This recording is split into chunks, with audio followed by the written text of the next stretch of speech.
Alright, gang, here we go. This is for Chem 2, Unit 11. We're going to dive into Gibbs free energy. This is a big deal. Remember, way back, several videos ago, I told you that the whole point of this chapter was that we were eventually going to get to the point where we can use thermodynamics, and in order to help us determine whether or not a reaction is going to be spontaneous or not, whether or not it's going to happen on its own. So in order to do that, we got to kind of rewind the clock, talk about some of the things we talked about in previous videos, start putting them together with other ideas. And so these first 3 slides or so is all derivation. So if you get a little lost, don't worry about it so much. Just know that somebody smarter than us made it make sense. All right. So if we have, and let me just make sure I'm on the first slide here. Yeah. Yes. Okay. All right. So entropy changes in the surroundings. Okay, so if we have heat that flows into or out of a system, we know that this can change the entropy of that system.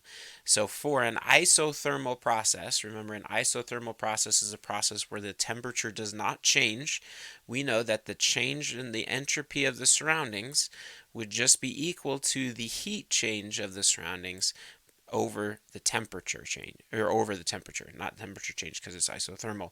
And this would also be equal to the negative heat of the system, right? And that makes sense because we've got our system, right, and our surroundings, right, and the heat flows in or it flows out. And remember, if it flows in, it's positive. If it flows out, it's negative. So if heat is flowing into the surroundings, that means it needs to flow out of the system, right? So anyway, so that's where that goes. And then we also know from way back previous unit that if we are at constant pressure, which is we almost always are, because we are doing chemistry on Earth, right? And so that's nice. So if we're at constant pressure, the heat of the system is really just equal to the enthalpy change of the system. So that means we can, as long as we're at constant pressure and constant temperature, so that's isobaric and isothermal, the entropy change of the surroundings is equal to the negative enthalpy change of the system divided by the temperature. Okay. All right, keep that in the back of your head for a second. We also know, so that's the enthalpy change in the surroundings. Now let's think about enthalpy change in the entire universe. The universe is both the system and the surroundings, so therefore the entropy change of the universe is equal to the entropy change of the system plus the entropy change of the surroundings. And we also know that if we have a spontaneous process, that the entropy change of the universe has to be greater than 0, right? Okay. All right, so let's take all those ideas and plug them in together. So this is what we just had. Entropy change of the universe is equal to the entropy change of the system plus the entropy change of the surroundings. And so we can substitute in what we just got 2 slides ago from the surroundings right here. So that means we'll plug this in. I don't like that they use these little dashes here because it almost looks like a negative symbol, but whatever. So the entropy change of the universe is equal to the entropy change of the system minus the enthalpy change of the system divided by the temperature. All right, well, we don't like that temperature on the bottom, so we're going to multiply that that negative T through. So we get this guy, negative T times the enthalpy change, right? Blah, blah, blah, blah. Entropy change, excuse me. I need to make sure I'm clear. Rearrange, and you get this idea here. And then, so this part here, right here, this guy, has been dubbed, this is the Gibbs free energy.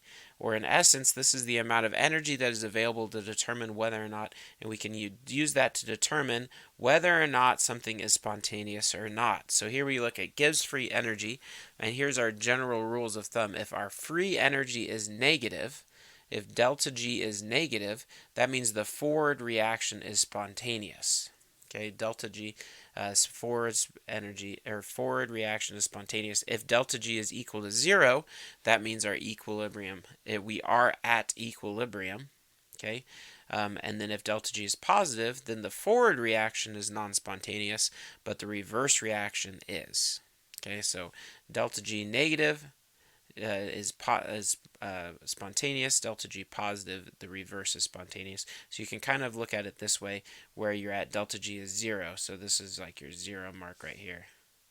And this dashed line is equilibrium.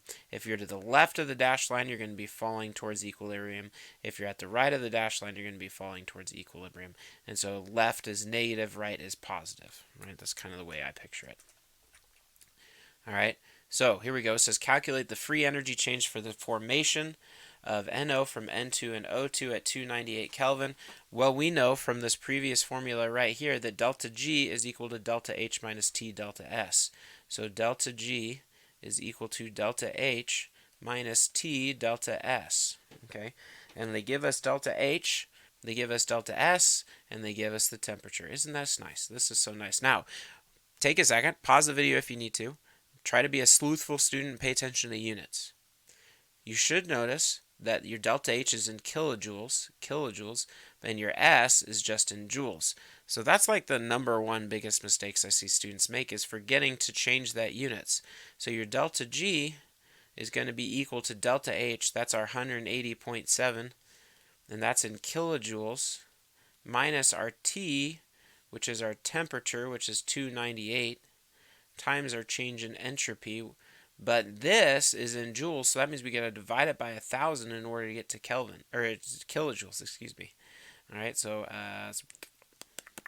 it'd be 0.0247. So that means our delta G is equal to, well, what do we get? I'm so excited to find out. 180.7 minus 298 times 0.0247, and I get 173. How many sig figs do we want here? Just 3. 173, and our units, 173, would be in kilojoules. All right, and this is a positive value, so this is not spontaneous, right? Because remember, it's not spontaneous in the forward reaction, but it would be spontaneous in the reverse. All right.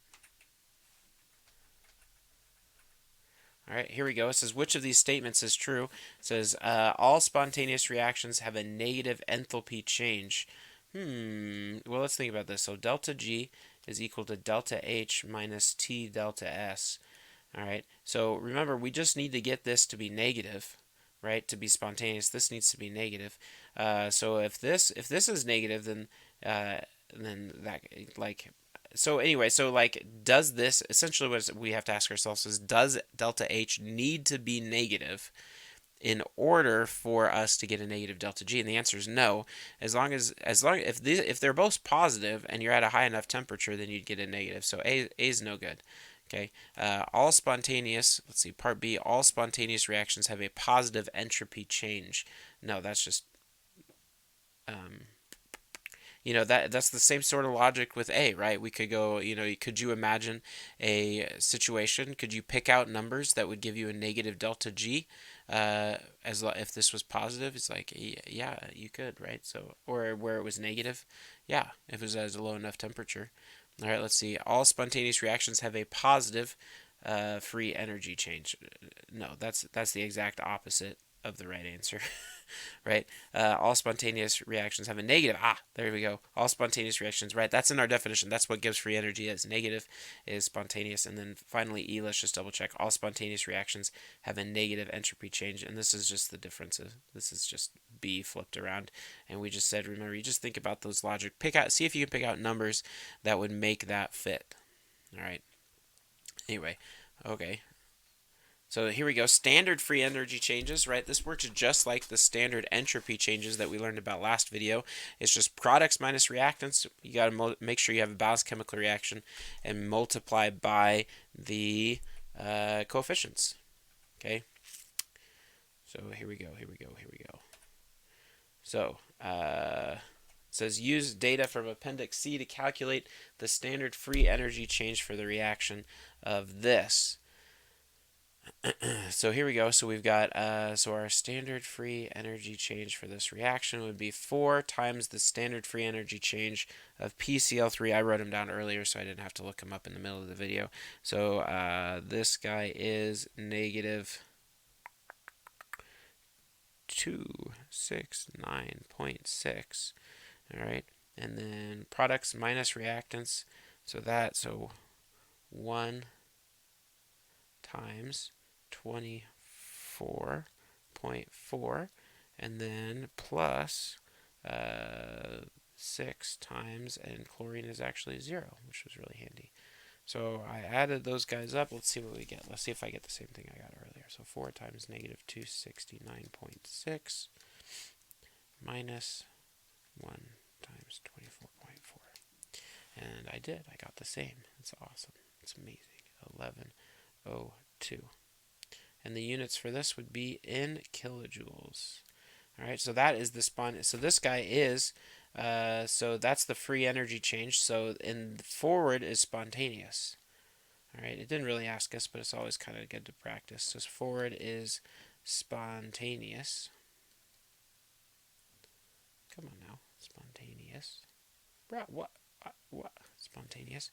And then, so that was part A. Part B says, what is the delta G for the reverse reaction? Well, if it's just the reverse reaction, that means we're just going to take our reactants minus our product. So we'll get the exact same thing. So our delta G will just be equal to positive 1102 kilojoules. All right, and this would be non-spontaneous.